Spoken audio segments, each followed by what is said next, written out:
I'm Rajesh Venkatraman, reading 120 words English Shorthand Dictation. Please subscribe, like, share to your friends. I think you are all following my dictations and transcribe into English. Okay, we can start. Ladies and gentlemen, I am very glad to be present here at the seventh convocation of this young university.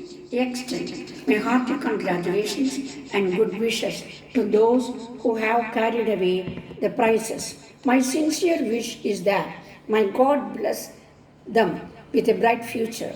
I know how much industry, patience, and strain, and how many hours of toil are represented by these young men and women at the examinations. To the others who have also taken their degrees at this convocation, I wish a bright future. As regards those who have not been as successful in their examination as they thought they deserved to be, I can only say that they should not think it is as a failure in their career.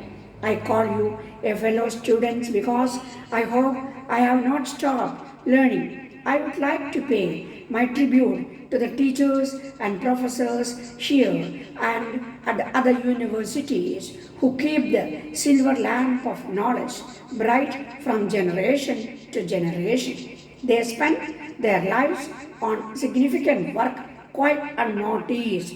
In the history of our land, there is one fact which deserves to be remembered even now. In ancient India, kings and emperors thought it is a privilege to sit off the feet of a man of learning, a man of knowledge, were given highest honor in society. Unfortunately, we have now ignored such intellectuals and men of knowledge.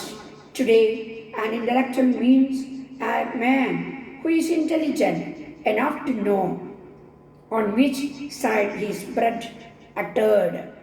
Now, let me say a few words to the graduates who are about to face the struggle of life. They are those who give advice and those who do not take it. I propose to belong to the first category in the hope that you will not belong to the second. Education has been called a method of transmitting civilization. In order to achieve that object, it has to perform two major functions, namely, it must enlighten the understandings and it must improve the character.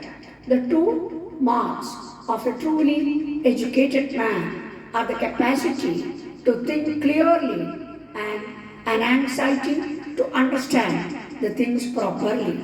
If your education has made it possible for you to think for yourself on the problems which face in you and which face the country, your college has done very well by you.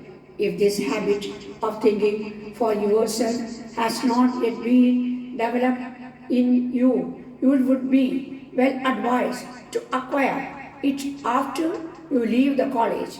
A formal education at the university does not mark the end of the educational road. You should continue to learn thereafter. The capacity to think clearly should enable the student to reject, when necessary, the ideas which are inflicted on him by the mass media or communication. If you are able to think clearly, you adopt an attitude of reserve towards ideologies that are popular and critical the schemes that are fashionable. Students of social science must fear popular approval. Evil is with them when all men speak well of them. It is almost impossible for a student to be a true citizen and have the reputation of being one at the same time. The students should continue the process of learning even after this. Though the sales manager, Western India Iron and Steel Company Limited, Bombay, dear sir, I have been informed by your general manager who is here just now that you are desirous of establishing an agency in these parts for the sale of your well-known iron and steel products.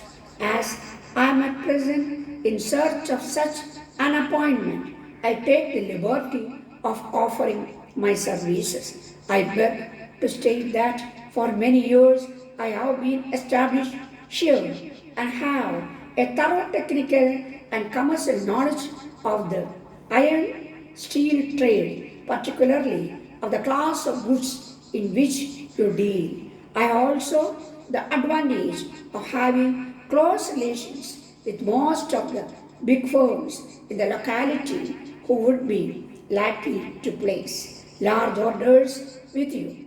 I can also furnish you with the best references as to my respectability and high business qualifications. From your last month's price list just received, I find that your goods can compete favorably with those of rival companies.